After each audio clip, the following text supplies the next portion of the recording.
Я приглашаю на эту сцену создателя сегодняшней выставки, фото-художника. Merci à Vera pour l'invitation et merci à Denis parce que je fais partie des rares bénéficiaires d'un compte VIP chez Kandinsky qui m'a permis de créer une partie de l'exposition que vous verrez ce soir.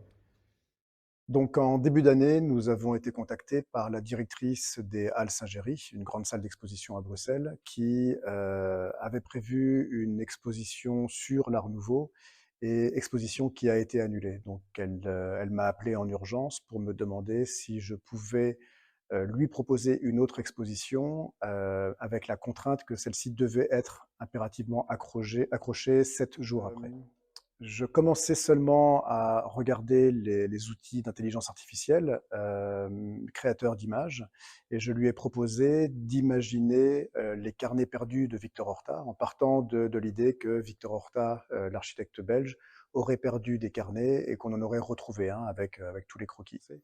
Et dans toutes les recherches historiques que j'ai pu faire sur l'art nouveau russe, beaucoup de documents étaient en russe et ça nécessitait de passer par des logiciels de traduction et les traductions étaient toujours assez aléatoires, rarement convaincantes.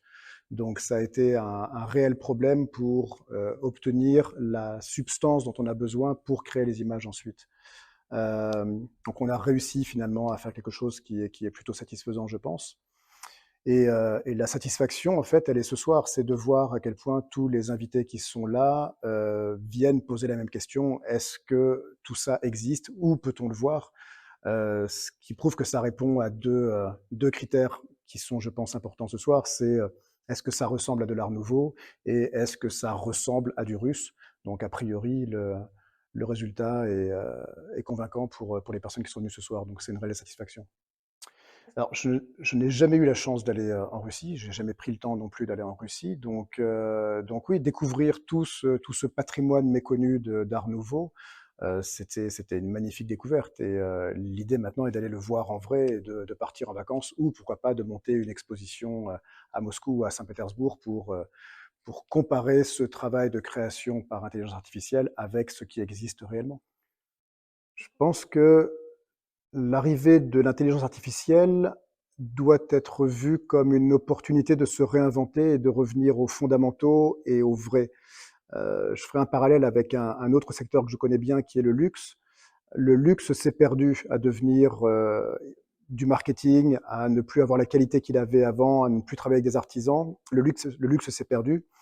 Et c'est la même chose pour l'art. L'art moderne vend malheureusement souvent n'importe quoi, des choses en plastique sur lesquelles il n'y a quasiment pas d'intervention artistique et qui n'existent que par son prix de vente.